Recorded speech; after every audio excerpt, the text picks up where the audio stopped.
Edward Barber, engaged na. Aktor Pastor ibinahagi ang bagong yugto ng kanyang buhay.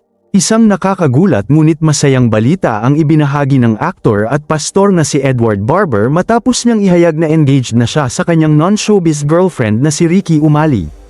Agad na umani ng atensyon online ang isang video kung saan makikitang nagsasalita si Edward sa harap ng kanyang mga kasamahan sa simbahan.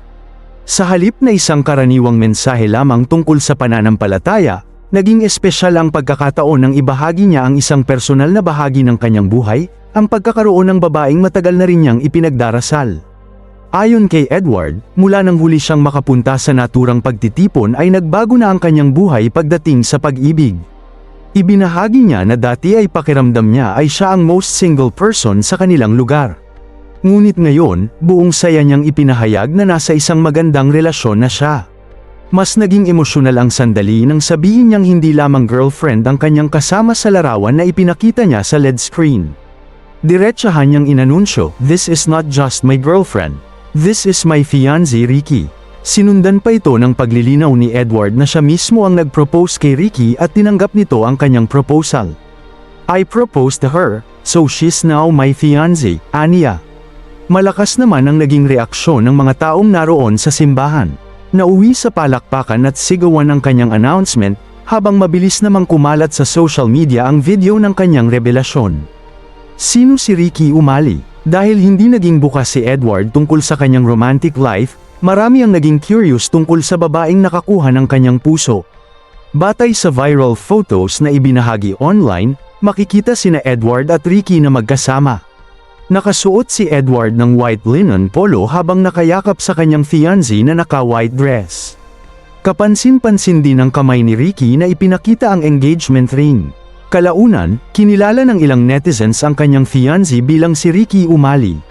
Gayunman, nananatiling pribado ang karamihan sa detalye tungkol sa kanilang relasyon, kaya limitado pa ang impormasyong pampubliko tungkol sa kanilang love story. Mula showbiz patungo sa ministry, mas naging makahulugan ang engagement announcement ni Edward dahil kasabay ito ng isang malaking pagbabago sa kanyang buhay. Noong January 26, 2026, iniulat na naging ganap na pastor si Edward matapos siyang ma-ordain bilang isa sa mga bagong pastor at pastors in training ng Favor Church Manila.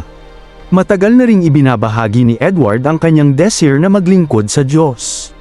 Sa isang panayam kay Bianca Gonzalez noong 2024, sinabi niya na bagamat naging bahagi ng kanyang buhay ang hosting at showbiz, mas malinaw niyang nakikita ang kanyang calling sa ministry. Para kay Edward, hindi lamang career ang kanyang hinahanap kundi ang layuning nais niyang isabuhay. Ikinwento rin niya na dumaan siya sa isang napakahirap na yugto ng kanyang buhay kung saan, sa kabila ng kanyang career, projects, followers at financial success, nakaramdam pa rin siya ng malaking emptiness. Doon umano naging mas malalim ang kanyang paglapit sa Diyos. Sinabi rin ni Edward na ayaw niyang dumating ang araw na haharap siya sa Panginoon at ang maipagmamalaki lamang niya ay ang dami ng kanyang nagawang project sa showbiz. Mas nais niyang masabi na ginamit niya ang kanyang buhay upang makilala at paglingkuran ang Diyos. Bagong chapter para kay Edward.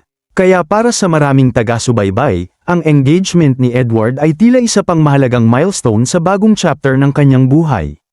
Mula sa batang nakilala ng publiko sa Pinoy Big Brother, naging actor at host, at kalaunan ay mas piniling pagtuunan ng pansin ang kanyang ministry, ngayon naman ay naghahanda si Edward para sa isang panibagong role, ang pagiging future husband.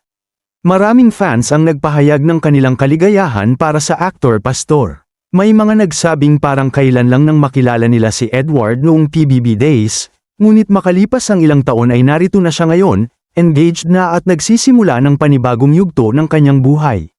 Sa ngayon, wala pang maraming detalye tungkol sa kanilang wedding plans. Ngunit isang bagay ang malinaw, masaya si Edward sa bagong direksyon ng kanyang buhay, sa ministry at sa pag-ibig.